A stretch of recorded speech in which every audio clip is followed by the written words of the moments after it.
Hi, everyone. Welcome to the latest episode of the Power Briefing podcast. I'm Howard Cleaver, Chief Commercial Officer of O3 Energy in Dallas, Texas. And we are joined today with Scott Jacobs of Altru Digital.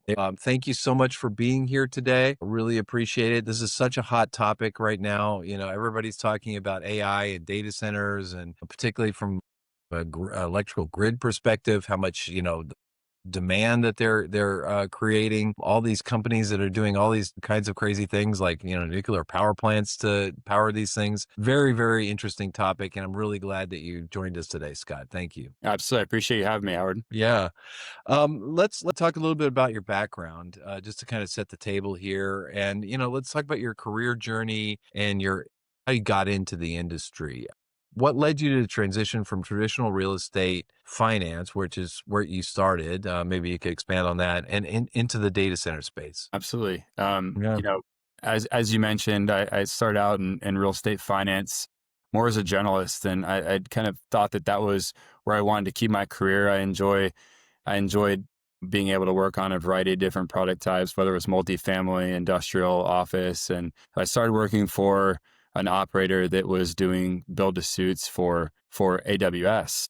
And it was through that experience that I started to learn more about the data center industry and why it was important and what the fundamentals were behind it and why it was growing. And so that was really the inflection point where I decided that I wanted to focus my career on data centers. And that's what really led to my next job, which was working at StratCap, which was a pure play data center investment role. And so that was kind of my career progression throughout working on data centers. Interesting. Could you go into a little more about what StratCap does? Sure. So StratCap invests in data centers. They'll invest in anything from value added data centers. They're doing ground up development data centers as well. So it was there that I really kind of learned every aspect of the data center industry, at least all of the different risk profiles of the deals. We were looking at vacant data centers to fully leased data centers, partially leased data centers, and greenfield developments. It was a great experience for me to learn a lot about different data centers within the industry. Fantastic. Yeah, that's really interesting. Yeah, it sounds like you kind of found your way there versus having sort of a linear, path. It's always interesting the kind of opportunities that pop up when you're, open to them, and you've got the, enough of a background to take that leap into the next thing. So that's very interesting. Let's talk a little bit about, what you're doing now, the value add data center strategy that you and I talked about prior to this call. How do you identify existing data centers that have potential for power upgrades and infrastructure improvements? Sure. We look at these acquisition targets a variety of different ways. And a lot of times these are existing data centers that are being underutilized. And there are ways to unlock new power in different ways. Sometimes it's improving the cooling efficiency. So the less power you're using to cool your facility, that's more power that you have to sell as critical IT loads. So there are assets we look at where we can change the underlying topography of the data center. So if it was built with more redundancy than what's needed today, so a lot of these older data centers might have been built with two-end redundancy. So it's having one backup system for every live system that you have. In today's standards, they're typically built to N+1 for most customers. And so if you can convert some of these data centers from 2N to N+1, that can unlock some additional power as well. And then, the last piece of it is because densities have increased in these data centers, you can fit more servers into a data center, more IT load. And so understanding if you can unlock more utility from the grid that feeds that data center, that can be another way to think about how you can add value to that data center. Yeah, fantastic. Wow, that's a lot that goes into that value add strategy. I've talked to other industries, and multifamily. It's new carpet is Yeah. value add. So yeah, it's a wide variety of things out there when you're talking about value add. What's your approach to determining whether to renovate versus tear down or rebuild when you come across a facility? Yeah. So we look at every time we're doing due diligence on a data center, we're looking at what those improvement costs will be. In our world, everything is a lot of times data centers are leased. It's typical for a data center to be leased per unit of power. A lot of times you see a lease rate in some dollar per kilowatt. And so we measure our improvement budgets based on that same metric. So a lot of times it's how many dollars per megawatt is it going to take to add power to this facility? And so our goal is to do an analysis to understand what that improvement looks like on a cost per megawatt basis. And if that's at a steep enough discount to what it would be to replace that critical infrastructure completely and do ground up development, then we're going to move forward with the rehab. Otherwise, if it makes more sense to tear the building down and start fresh, or at least gut the building and start fresh, then we'll make the decision to do that. But the key is speed to market, right? And so the underlying obstacles that some developers might face, we're past those obstacles. If we buy an existing data center, we have pre-existing fiber that's connected to the site. We're already Yeah. connected to the grid, and we have the zoning in place. So even if we make the decision that it makes more sense to gut the building or tear it down and rebuild it, we still have a leg up on some of the greenfield developments that might have to overcome some of those other obstacles. Yeah, that's interesting. So it's kind of a balance between IRR and speed to market. Basically, Right. it's like the two, the tension is there. Yeah, Yep. yeah, it makes a lot of sense. All right, well, let's talk about the power challenges and some of the solutions that you've come across. As you develop these things, what are your biggest power related obstacles facing the data center industry today? I think the biggest obstacle is just that the grid can't keep up with data center supply. Yeah, That is, there was a CBRE survey that comes out every year. They ask all the investors what the biggest obstacle is for the different data center investors. And last year, the biggest obstacle was the cost of debt. This year, it's power availability. And so yeah, that is the elephant in the room is how are we going to solve this problem? And right now, the solution to that is behind the meter self-generated power. There was a Bloom Energy report that was talking about that by 2030, 40% of the data centers will be somewhat reliant on behind the meter self-generated power. And I think around 25% of those data centers will be fully reliant on self-generated behind the meter power. And that's up probably 1%, which is where we are today is yeah. That's amazing. self-generated. Yeah. Yeah, Yeah, it says a lot about the reliability of the grid and the ability for it to keep up with the loads that are out there. Yeah, we're seeing it too a lot in our business, because we work a lot with solar energy storage and microgrids, and data centers aren't alone in terms of wanting to have more resiliency and to take control of your energy use a lot more than in the past. Just being a passive kind of receiver of energy is not the way to go forward. That's definite. That's definitely absolutely. true. Yeah, I mean, we're seeing energy. I mean, we're seeing energy and data centers talked about a lot together lately. Yeah. And the conferences, I mean, we've seen in the conferences now.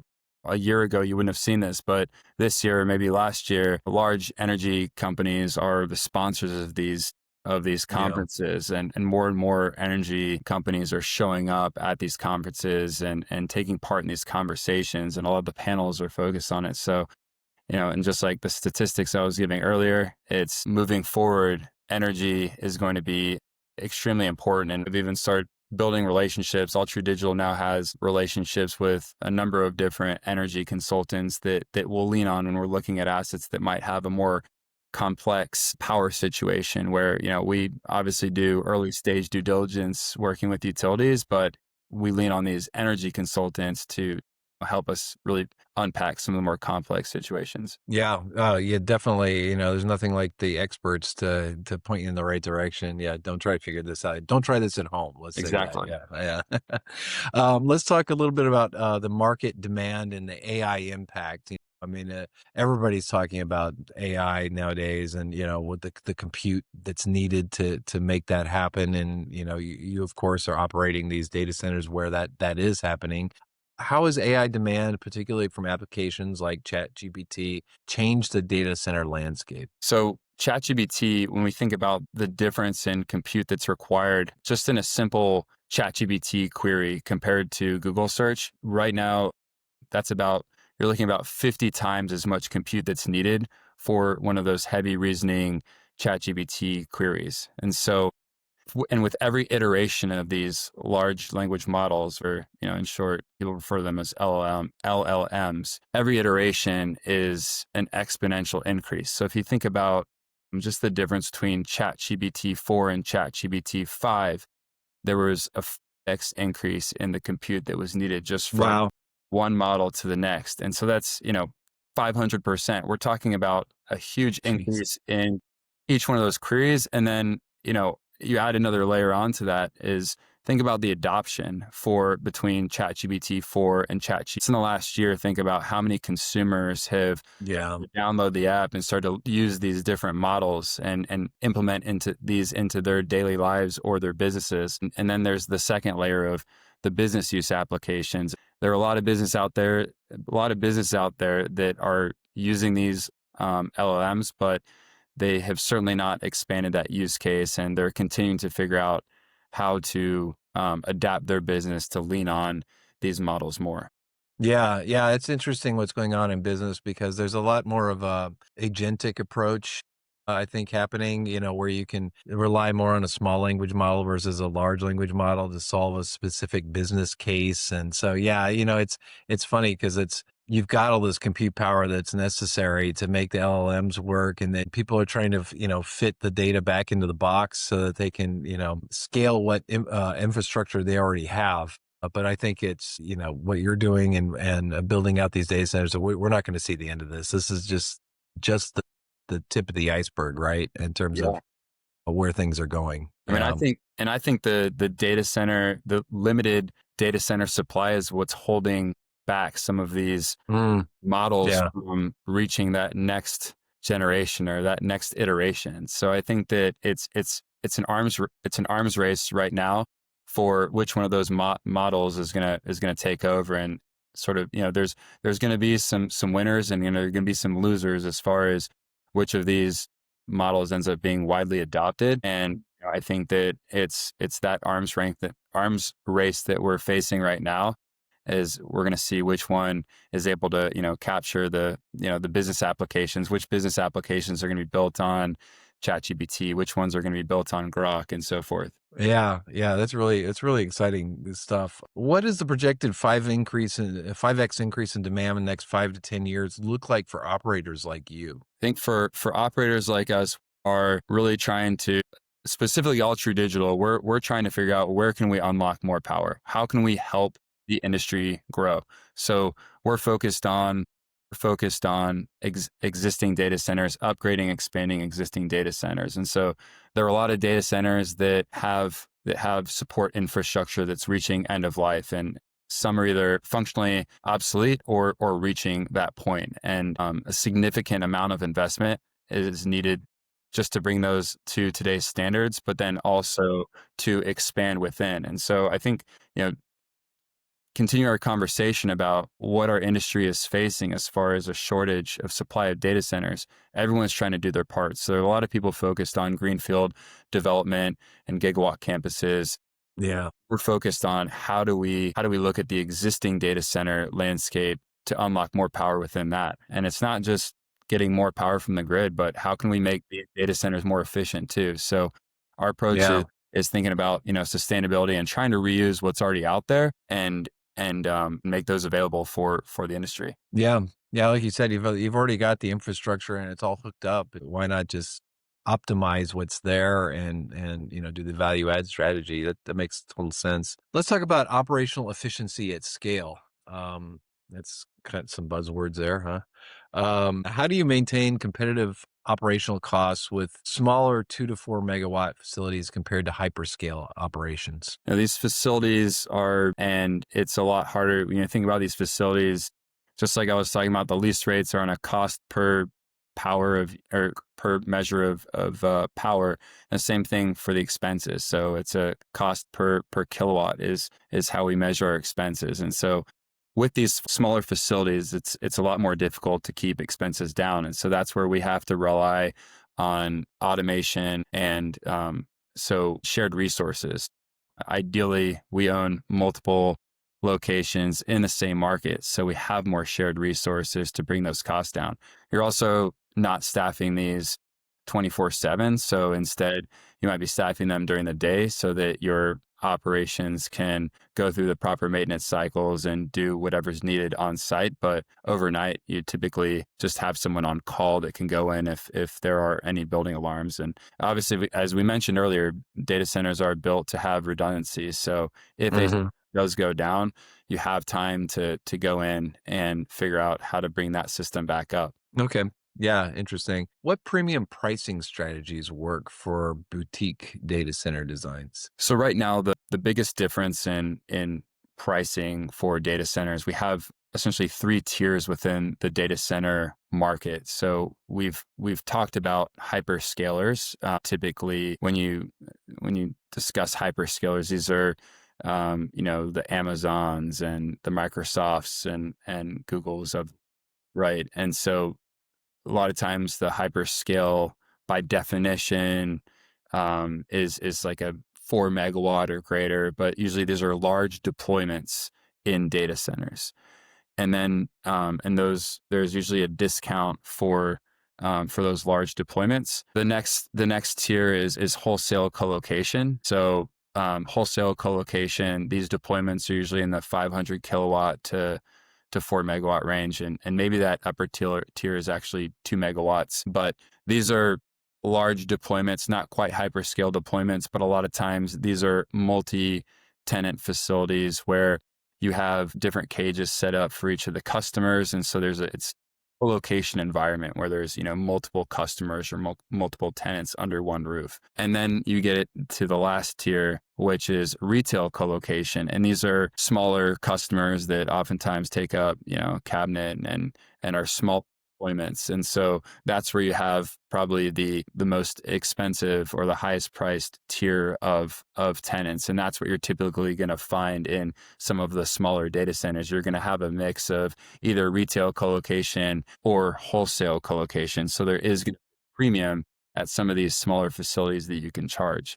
And I think over time, as more of the supply is entering this, low latency these low latency rural areas, I think that data centers that are at the edge, that are built in near the city centers, will be able to charge a premium for low latency. Yeah, makes sense. Yeah. Inference AI is where the interaction is taking place for these models, right? So there's the learning side of AI, which is really what the industry has been leaning on up to this point in time. And so now we're moving into adding more inference. So that's all these business applications that are being built onto these models. That's where inference is going to be much more important. And Yeah. financial applications are obviously your most latency sensitive applications, but others will benefit from the low latency as well. Yeah. Yeah. Particularly those, anything to do with trading has got to be very, very low latency. Yeah. Absolutely. That's really interesting. I had no idea about that sort of tiered pricing. And, I know about like triple net leases and other, industries. And it sounds sort of like that because, energy is included in the lease price, right? It's just dependent on, All leases are going to be a little different. So with yeah. single tenant leases, a lot of times single tenant leases can be triple net, where that customer operates that building and takes care of everything within the four walls. So that's as simple as a lease gets. And that's where you find a lot of institutional investors that they don't have to be very educated in the space to take over a data center with a triple net lease. But it's when you move into the per kilowatt lease when there's a little bit more complexity and a little bit more operational management on our side as the operator. And so a lot of times it depends on the lease structure, but you could have um, a, a, a full service gross lease where electricity would be included in that. But a lot of times it's gross plus E. They're Oh, okay. they're paying for their energy usage in addition to kind of a base amount that would cover their rent and operations, if you will. So the only Okay. variable in their payment is on how much power they use, and usually that's metered power within the data center. Okay, so you've got each of their racks metered, sub-metered separately from the thing, so Correct. you can track that. Okay, yeah, well, Correct. that's again interesting. I had no idea, and the intricacies involved and how you'd actually determine how much energy a client's using. But yeah, sub-metering makes sense. So yeah, let's talk a little bit about the investment strategy and some of the financial innovation that's going on in the industry right now. How does accelerated depreciation from infrastructure improvements benefit your investors? Absolutely. So, I mean, with the latest bill from Trump, the big beautiful bill, we now have 100% bonus depreciation. So, depending on what aspects of the improvements qualify under that bonus depreciation, that's going to allow our investors to free up cash flow sooner. And the key to our investments is a lot of times the initial basis in these data centers that we're investing in relative to what that improvement is, that initial basis might be 20% of the total cost of our investment. We might be buying a 2 or 3 megawatt data center and improving it to become a 10 megawatt data center. So if you think about the difference in cost from that initial investment to what we're going to be spending on the improvements and the expansion, Yeah, much of that expansion should be depreciable. yeah, wow, yeah. So it's a huge help, is what you're saying. Absolutely. What makes your acquisition targets attractive compared to core investment properties? I think just like other product types, we're not heavily relying on changes in the market to affect our outcome in the investment. So a lot of times with core Mm, investments, people like to underwrite a little bit of cap rate compression, and that in other industries that would be like an increase in multiples in the industry. And so while that does help us, that isn't the only lever that we're pulling to have a positive outcome for our investments. So by us going in and executing that value add strategy, by increasing the operational efficiencies, by adding leasable power, those are all pieces that can enhance our yield without just relying on those market fluctuations. yeah, I gotcha. And then plus the underlying growth rate just is, incredible. So yeah, Yeah, I mean, yeah, what we're seeing right now is, due to the supply demand imbalance, um, and we've seen lease rates increase in the double digits. So we've seen like 10, 20% increases unbelievable. year over year. We're crossing our fingers, hoping to see that continue to happen. But right now, like I mentioned earlier, it's an arms race, and Yeah. power is scarce, and there are a lot of customers out there that want to have leasable power. Yeah, I think that said it all. 10 to 20% lease increases. You don't see other asset classes getting that right now. That's for sure. How do you structure deals to maximize returns while managing the risk of value add projects? So I think we heavily rely on due diligence. We always make sure we have a significant amount of capital set aside to do the appropriate due diligence before a deal. I think that when you talk about what these improvement budgets are relative to that initial investment, it's important to be dialed in on what those costs, how much those cost will be, to make sure that we're buying at that discount to replacement cost. Having not being able to fully measure that, it could be the difference between losing money or hitting a home run on one of these deals. So I think Yeah, I gotcha. that's a big part of managing risk. Another is if we can have a customer in place that we have to work around, sometimes that can help us with downside protection. Typically working around a live customer can oftentimes make the construction costs more expensive because Yeah, you I don't can have much imagine. downtime. You have to kind of plan your downtime. And so it adds to the overall construction cost, but having that customer in place can give you, can kind of reduce that burn rate as you're going through the improvements. So again, it's all, like I said earlier, it's a cost benefit analysis when you're looking, and every deal is going to be different in who the customer is, how much of the building they're leasing, what's their lease term. So we factor all that in when we're looking at investment. Well, great. Well, that's all the questions I had for you today. Is there anything that you'd like our audience to know about the data center world and what it's like to operate it that we haven't covered today? Anything that you might think our audience would find interesting? Yeah, I think that as far as these specific data centers that we're focused on, I like working on them because it's an engineering problem that we were trying to solve. Yeah. Yeah, And definitely. and unlike some of these core investments and unlike some of the greenfield developments where you can build your design on a screen and plop it down on that powered land, and then it's just a matter of building it from ground up. What we're dealing with are highly complex situations. And like I mentioned earlier, sometimes you even have a customer in place that you have to work around, and you have to make sure that their uptime is still achieved, that Yeah. 99.999%. They call it the five nines. But that to me is exciting to kind of Yeah. have all of these be head scratchers. And so I think we've done a good job at building a team. All of the executives on our team have past experience doing these retrofits and doing these upgrades. So we feel like we're positioned well to take on these opportunities, and we're excited to be able to contribute back to the industry and hopefully be a part of adding more supply over the next 5, 10, 20 years.